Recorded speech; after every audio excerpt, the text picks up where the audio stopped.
এবার আপনাদের ছবি দেখাবো যেখানে ডিভিসির জল বন্ধে কেমন হাহাকার পড়ে গিয়েছে। আসানসোল পুরো এলাকায় তীব্র জলকষ্ট, জল ছাড়া বন্ধ করায় শুকিয়ে গিয়েছে দামোদর।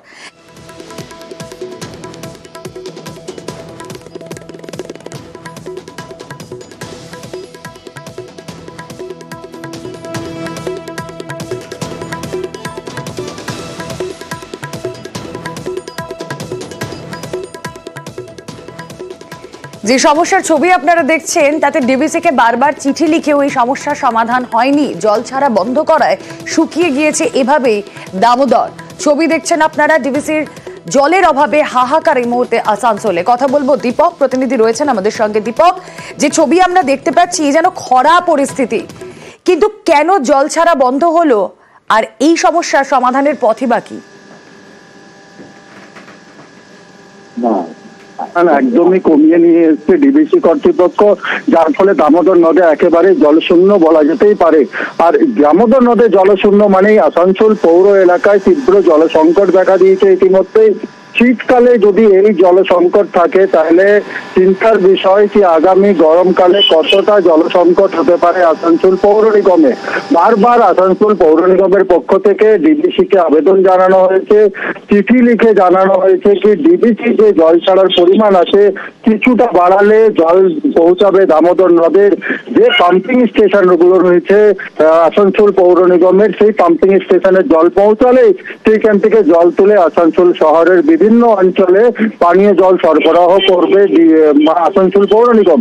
কিন্তু ডিভিসি পরিষ্কার জানিয়ে দিয়েছে কি ডিভিসি জলাধারে যে জল রয়েছে মজুদ, সেই জল যদি নিয়ম বা সেইভাবে যদি না ছাড়া হয়, নিয়মে যদি জল ছাড়া না হয় তাহলে শীতকালেই তীব্র জল সংকট দেখা যেতে পারে।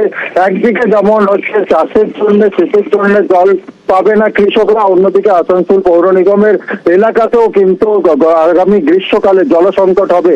তাই ডিভিসি যে জল ছাড়ার পরিমাণ আছে সেটা কমিয়ে নিয়ে এসছে, কিন্তু এই যে পরিমাণ কমিয়ে নিয়ে এসছে তাতে কিন্তু শীতের মৌসুমেই জল সংকট দেখা দিয়েছে আসানসোলে।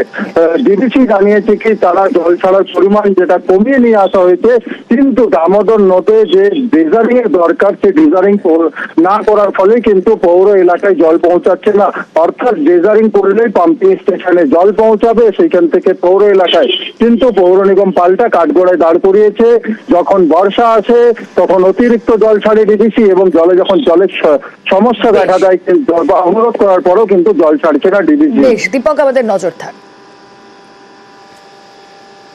যেটা আমরা জল পূর্বে পেতাম প্রায় 2500 কিউবেক সেক, তো সেটা পরিমাণ কমে গিয়ে এখন 1000 করে ছাড়ছে, বিকেল বেলা 500 করে ছাড়ছে। মানুষ কষ্টে রয়েছে জলের জন্য। অতিরিক্ত বৃষ্টি হয়ে গেলে না বলে জল ছেড়ে দিচ্ছে, তাতে বন্যা হয়ে যাচ্ছে রাজ্যে। আবার যখন মানুষের জল দরকার হচ্ছে তখন জল ছাড়ছে না।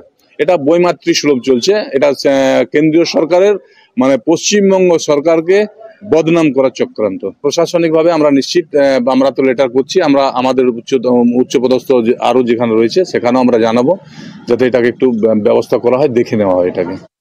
ডিভিসি যতটা জল ছাড়ার তত কিউসেক জল ডিভিসি ছাড়ছে।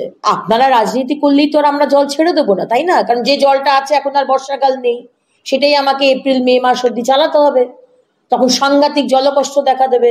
আপনারা যেটা কাজটা করার আপনারা সেটা করুন, নদীগুলোকে পরিষ্কার করুন। নদী পরিষ্কার নেই সেই কারণে সব জায়গাতে জল ঢুকছে না। जितना नॉन मानसून में पानी छोड़ा जाता है उससे अधिक पानी जा रहा है रिवर में, मैंने डैम के थ्रू। और अगर यही मैंने रेट रहेगा तो आपको मार्च के बाद पानी नहीं मिलेगा पीने के लिए। तो हमको तो जून तक चलाना है, तो वेस्ट बंगाल से कमेंट मांगा गया है, तो अभी तक उसका कमेंट शायद डीआरसी को नहीं मिला है। आसनसोल में 2 इंटेक चल रहा है, एक इंटेक में काफी सिल्ट जमा हुआ है, लेकिन उसका क्लीनिंग का कोई एक्शन हमको वहाँ दिखाई नहीं दिया। तो क्लीनिंग के बिना तो पानी मिलेगा नहीं, ये लोग नहीं किए कर रहे हैं कुछ। अगर हम ज्यादा पानी छोड़ेंगे तो बोरो तो खैर इस बार होगा ही नहीं, नॉर्मल इरिगेशन रबी के लिए पानी मिलना मुश्किल हो जाएगा। फिर ड्रिंकिंग वाटर मार्च के बाद से प्रॉब्लम शुरू हो जाएगा।